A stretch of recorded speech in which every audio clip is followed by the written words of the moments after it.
Hello, I'm Chris Menard. Microsoft Excel pivot tables are extremely popular. Excel has a new feature that'll soon be rolling out to Microsoft 365 users.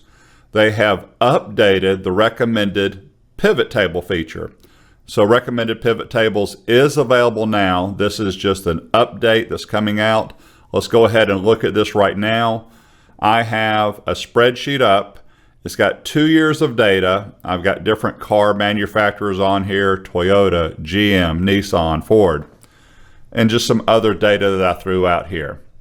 So to get to pivot tables and recommended pivot tables, usually you're on the Home tab. You'll go to the Insert tab, and there is recommended pivot tables. And here is the new enhancement. In the past, when I clicked this, I got a really small box, usually right around the middle of the screen, with not a lot of options, and I had to do a lot of scrolling around. Now when I click on recommended pivot tables, over to the far right, a task pane opens up called recommended pivot tables. What is cool about this is I can change the source data.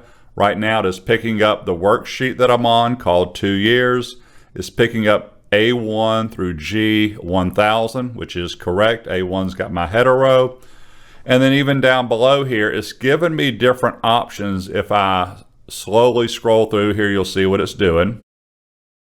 I'm not going to do, look, I've got 10 more results, which is really cool, by the way. I'm not going to sit here and do every one. I'm going to do a couple of these. I'm going to take this second one right here. It says invoice amount and cost by brand. But also, I can put this on a new worksheet, or I can throw this into the existing worksheet. I'm going to do a new worksheet. So I should end up with 4 worksheets at the bottom left of my screen when I click this.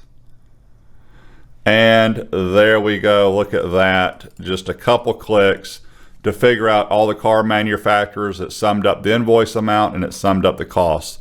One more time back over here. It's still running. Let me go find one more. I'm not going to run through every one of these.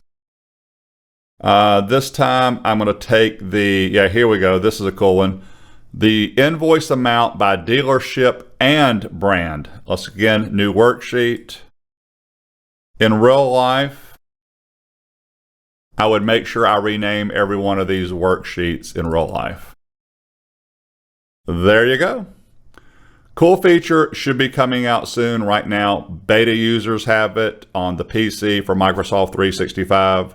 But be looking for this. Cool way to quickly make a pivot table, especially if you're not used to building your own pivot tables. Let me know if you like this video. Give it a thumbs up. If you don't like it, give it a thumbs down. Give me any comments, any suggestions you have. I appreciate you subscribing. Have a wonderful day. Thank you.